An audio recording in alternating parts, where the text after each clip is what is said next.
బీసీల ఉద్యమానికి తలొగ్గి మీరు మేనిఫెస్టోలో పెట్టినటువంటి 42% రిజర్వేషన్ బిల్ ఏదైతే అసెంబ్లీలో మండలిలో ప్రవేశపెట్టినారో దానికి అక్కడే ఆగకుండా నెక్స్ట్ అడుగు ఏదైతే ఉందో ఢిల్లీ వరకు వెళ్ళి సాధించుకోవడానికి ప్రభుత్వం అన్ని విధాలుగా చిత్తశుద్ధితో ప్రయత్నం చేయాలని డిమాండ్ చేస్తూ ఉన్నాం.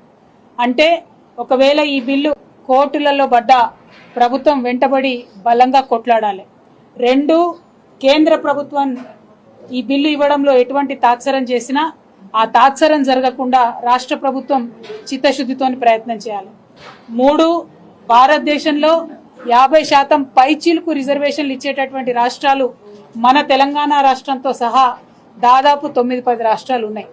ఎప్పుడైతే ఈడబ్ల్యూఎస్ రిజర్వేషన్ 10% ఇవ్వాలని కేంద్ర ప్రభుత్వం పార్లమెంట్లో చట్టం చేసిందో ఆనాటి నుండి ఈనాటి వరకు మన తెలంగాణ రాష్ట్రంలో కూడా 54% రిజర్వేషన్ ఇంప్లిమెంట్ అవుతున్నటువంటి విషయాన్ని ప్రభుత్వం గమనించుకొని మరి 50% అనేటటువంటి రిజర్వేషన్ అనే అడ్డంకి తొలగిపోయింది. కాబట్టి సుప్రీంకోర్టు వరకైనా వెళ్ళి బీసీల కోసం ఏదైతే మీరు 2 బిల్లులు ప్రవేశపెట్టారో ఆ 2 బిల్లులు కూడా సాధించుకోవడానికి ప్రయత్నం చేయాలి.